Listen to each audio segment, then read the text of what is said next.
Okay, good evening, guys.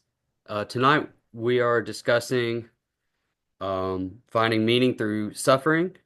And so Mm. I brought in someone who I really care about, a good friend of mine, Brandon Perry, and we're going to talk to him about some of his experiences through suffering and redefining his life through suffering and finding meaning during suffering. So, what I want to get started with, Brandon, if you just want to introduce yourself real quick and start telling us.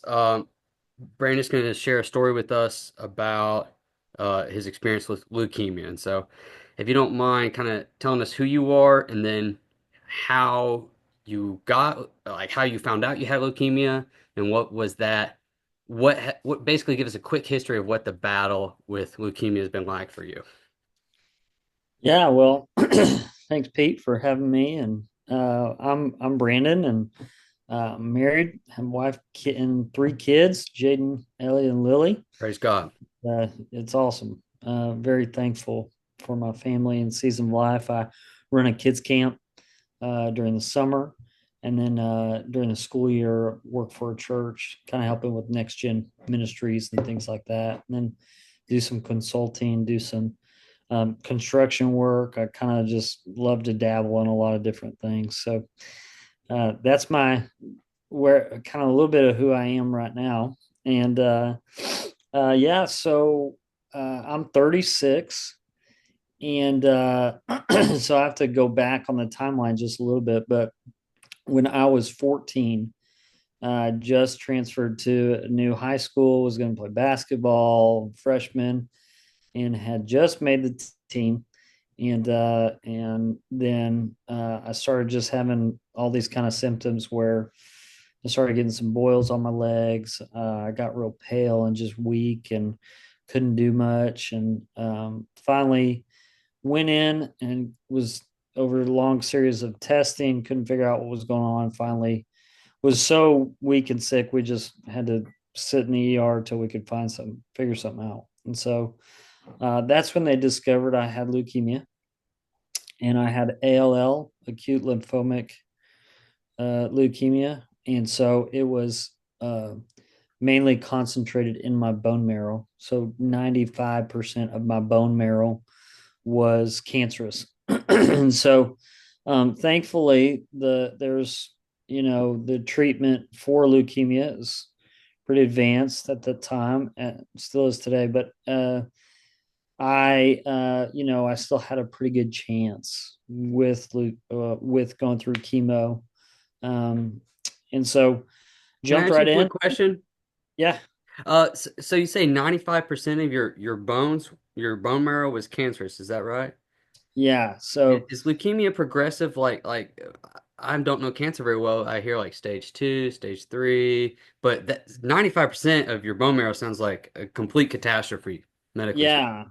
yeah, obviously things the way that my body couldn't fight. So kind of the way that the cells work is what's happening is your white blood cells are reproducing wrongly. Mm-hmm. So they're deformed. And so all of my white blood cells throughout my bone marrow were had yeah, and what happens when they're reproducing wrongly is they reproduce faster than cells that reproduce correct way, Mm-hmm. and your body doesn't know quite how to flush all of that out and get that out and fight it because Mm-hmm. I'm not a doctor, but that's how I've been explained it.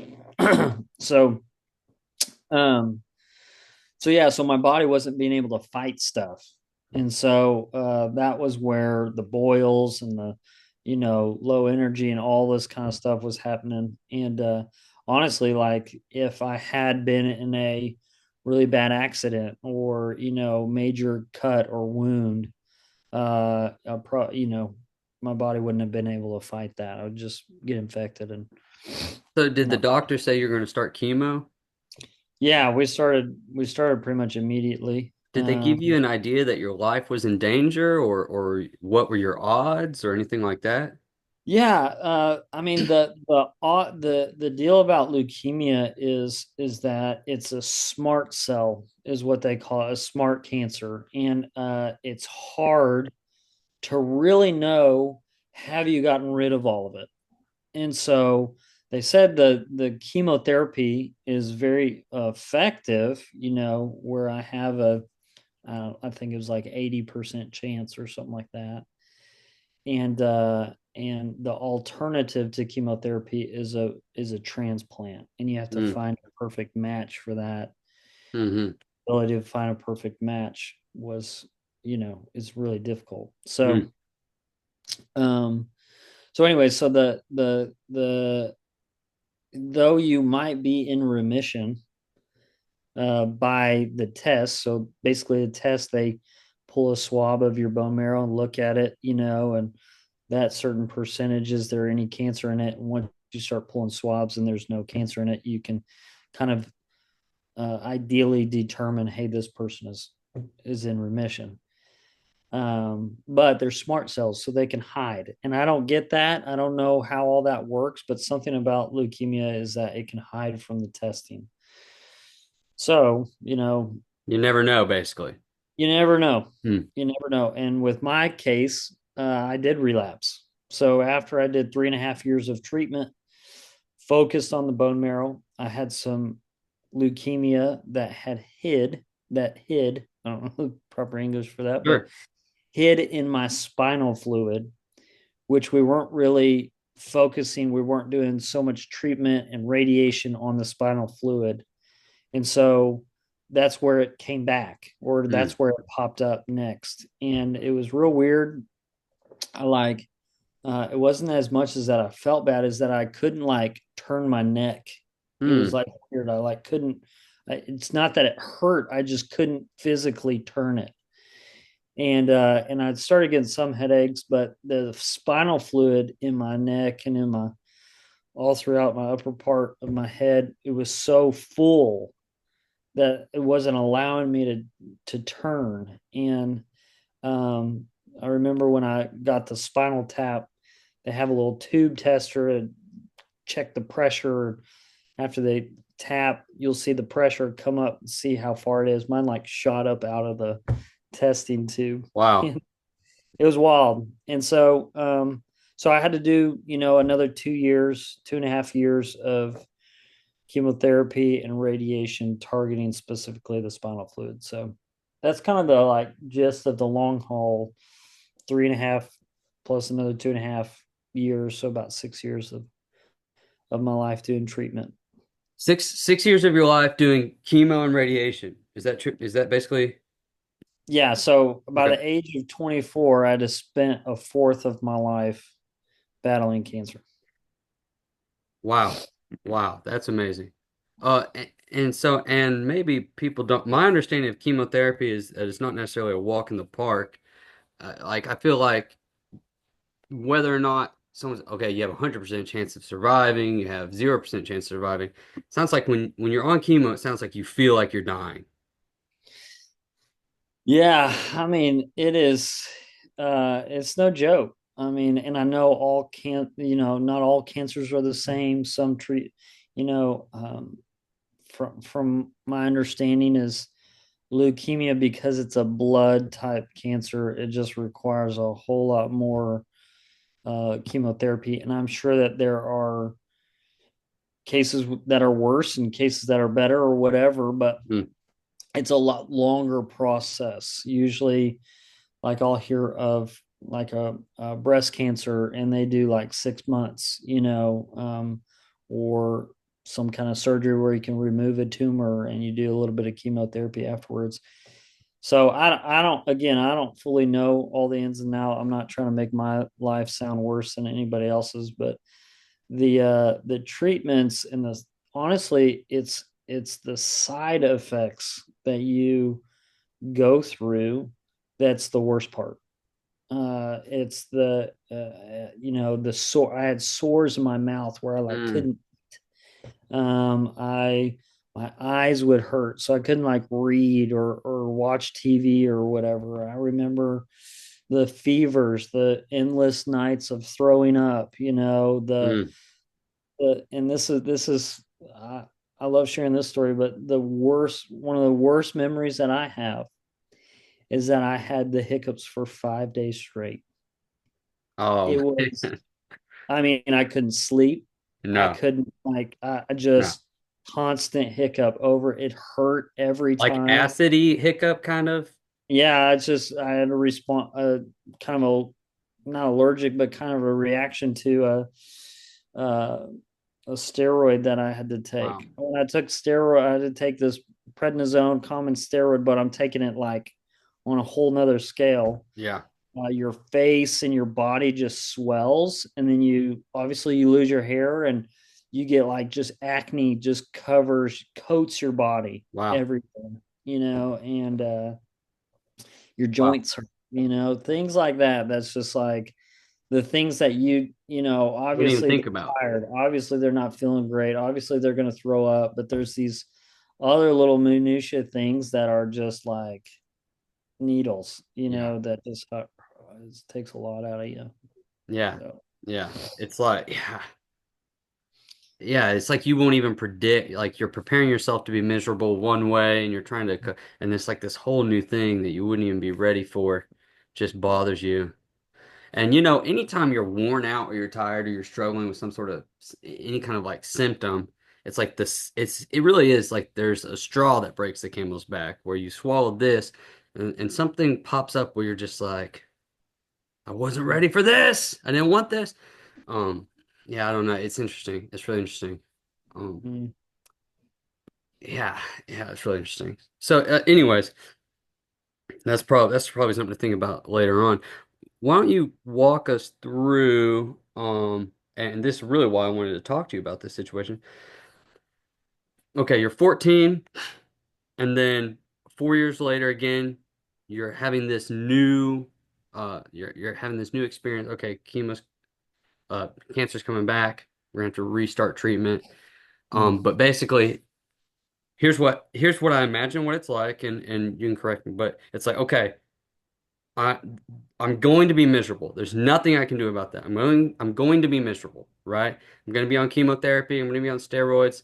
Everything's going to suck. It's going to be absolutely miserable. And my life is on the line. I could live, I could die, okay? And so this happens. You think you have it behind you. It happens again. Uh, Talk us through psychologically, what are the changes that happen to you when you're in this place of I have to be miserable. I have no idea if it'll ever end. And who knows, even your own mortality could be on the line. mm. Yeah, I think in the first from 14 to 18, when I'm battling cancer, uh, I found myself realizing, well, I'm not invincible, and just the fragileness of life, and realizing like I was in a spot where I couldn't help myself. I couldn't do anything to make it go away. There was no workout regime. There was no Right. try put more effort. You come to this place of surrender, and like I am in a vulnerable place where I'm literally relying on others around me. I need them, To and live. there's yeah. I need them to survive, to Exactly. make Yeah. it, and I found myself just overwhelmed with thankfulness of others who were willing to purpose their life, Hmm.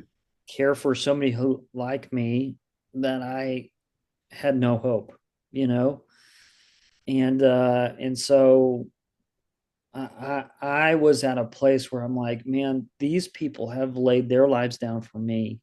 Hmm. How what I'm so on, like, I didn't deserve any of this.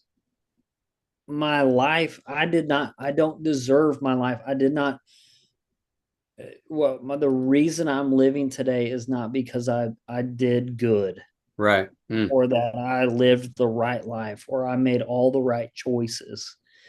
Well, I was a good kid. I've never drank alcohol. I've never done drugs. I've never, you know, I was a pretty good kid, yet my life was still at stake. And so I just kind of there was this turning perspective for me that I looked at life with like my life, I don't deserve this life that I have. So why would I try to live a life that is entitled to things, mm, entitled to people, entitled to respect, entitled to people's voices or to people uh, for me to get mine. And there's a just a shift to going, okay, I don't deserve this life, so I carry it with open hands and find a way to, hey, how can I love? How can I care for others? How can life I don't want life to be about me because I don't deserve this. So that was the first phase, you know. First phase, that was the first 3.5 years. When I relapsed, I was in college and I had actually been experiencing like God in a really powerful way where the reality of my life uh, had a bigger purpose, mm, like that God would pick somebody like me to love and care about, and that He had plans and purposes for me. And I didn't deserve any of that. It really brought me to this place where, God, whatever it is that you want for my life, I want that. I started praying and asking God, would you dream your dreams in me? And when I read the life of Jesus, when I read about God and who He is in the Bible, it's very clear that there is this sense of otherness. There is this sense of giving. If I sum up the life of Jesus, it's like He gave. Like that's what He did. He mm, came and gave. He did not take. mm, And so I was really like mm, that reality and who God was really meeting me and really impacting my life. And when I actually, I mean, again, I'm not this holy saint person, but when I got sick again, there was a part of me that was excited that I would have to retreat from the busyness of life. And I could come in under this, like, I had parents who cared for me and took care of me. And like, I was able to just really grasp the concept of meeting with God and dreaming His dreams and looking for, God, how do you want me to live my life? And it gave me vision and purpose for when I'm in the hospital and my nurses are checking in on me. So, and I'm able to look at them with a smile on my face. Again, thankful that I'm just alive today. Don't know if I'm going to make it through tomorrow, mm, but with the life that I've got for today, I'm thankful. And I want to look at the nurse in front of me and let her know that she's a blessing, or he is a blessing, that they appreciate them, and that their impact on my life and so many others matters. mm, And I remember just having some really powerful conversations in the hospital where I had literally had nurses sitting, nurses sitting on my bed having conversations and crying and just asking for prayer with the hard things going on at home or with their kids or whatever it might have been. And just really, speaking hope and truth over their life, that they're making an impact, that, you know, I'm so thankful for them, those kind of things. And I actually that I'm 12, 13 years out of treatment. And I actually um 2, 3 years ago, ran into my social worker. Everybody gets a social worker case, and she walks up to me. It was at a random birthday party. I had not kept up with her, and she Hmm. walked up to me and she looked me in the eyes and she said, "I'll never forget the day that you talked to me." Wow. And I Wow. told her, the thing I told to her was, there's just one day I just felt so impressed to tell her, like, hey, the gift and the value that you bring, other people need it. And you've got to bring somebody in underneath you to disciple and walk with, and show the way of doing social work with purpose and value, love and care and kindness, the way that she had shown it to me. Hmm. And she said, I never forgot that. And now I'm doing that on a scale I never thought I would, you know? Mm. And, Wow. little sweet moments like that. Like, I didn't deserve that. I didn't deserve to run into a party where she was there, and for her to actually remember that, like, I can maybe remember 10% of my time in the hospitals, Right. Right. but that was a really sweet moment that I just really thankful. You just, when you haven't earned life and you've experienced the knock of death on your door, you go, okay, what am I going to be about? Am I going to be about me and what I'm going for, or am I about serving, loving, caring, giving, and letting that be the story of my life that brings love and joy to the world? Yeah. That's amazing, man. That's amazing. And I think like, and not to like overgeneralize, I feel like every old person that you talk to, like they're like piece of advice is like life is short. Mm, Like like mm, I might have escaped death today and I can live a full long life. But people who've lived longer, way longer than I probably will ever live, um they're like, life is short. And yeah. I think it's amazing. Just to recap a couple things and then we'll call it quits here. One thing that's really impressed, it's like I find this an inspiring story. And one thing that's impressed on me right now is it's clear that you find this an inspiring story, but not because of you, you know what I mean? Not because of what you've been through, but maybe the impact of the suffering. And sounds like you really encountered the creator through this experience of um, your own mortality. So I think that's really interesting. And the other thing I just want to note, you made one comment, and it's kind of a shocking comment, but you basically said, I was kind of excited. There was a little piece of me that was looking forward to it. And it's like, what could we take away from that, And if I told a random person, maybe they would say like, "Oh, this guy is mentally ill.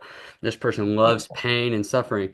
Or like, I could think of maybe is from some sort of like Sigmund Freud psychoanalytical view. I can hear people say like, "Oh, this guy, yeah, he loves being taken care of. He wants to revert back to back to a child and how people, Sure.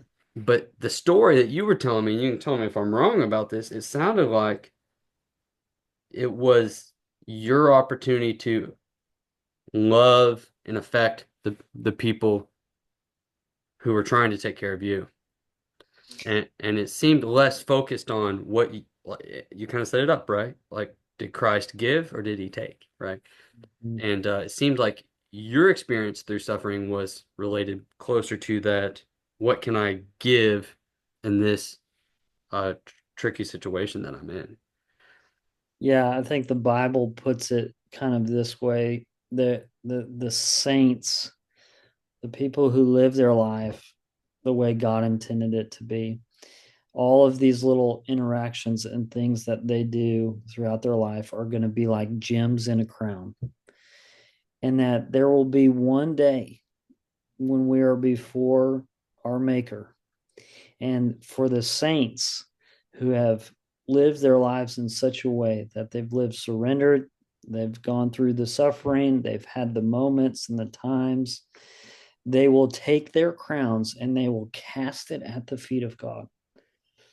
And they do that out of this place of like, God, these moments, I don't deserve any of this. I don't deserve this crown. This is all your glory and your doing and your heart. And I think like that's the joy that I find in the place of suffering, is that these moments that I'm getting where I get to press in and commit my life to God despite my circumstances. I have some awesome gems, not because it's like, oh, cool, look at me, I've got gems. It's like I have this. I think about this gem. I just picture it in my mind. I have this beautiful gem that encapsulates these memories and these times where I got to really meet God in the places of pain. And I get to put that back on his feet and say, God, you, like, I can't make that happen. Who am I? Like, this is all about you and in your story, and I'm just caught up in it. Hmm. That's the joy, that's the like, oh man, I just want my life to be full of gems and memories that I can experience when I meet my maker. Hmm. And let's just weep and have joy and laugh about how awesome his joy and his peace and how he sustained me all throughout my days. That's That's what I'm excited about. that's awesome, man. Yeah, that's awesome. We got 5 minutes left here. Um, one thing I wanted to just say about what you just said is, you know, with your philosophy, with your idea that you're pitching here, it it seems to me that any moment in life is an opportunity for like eternal ramifications. You know what I mean?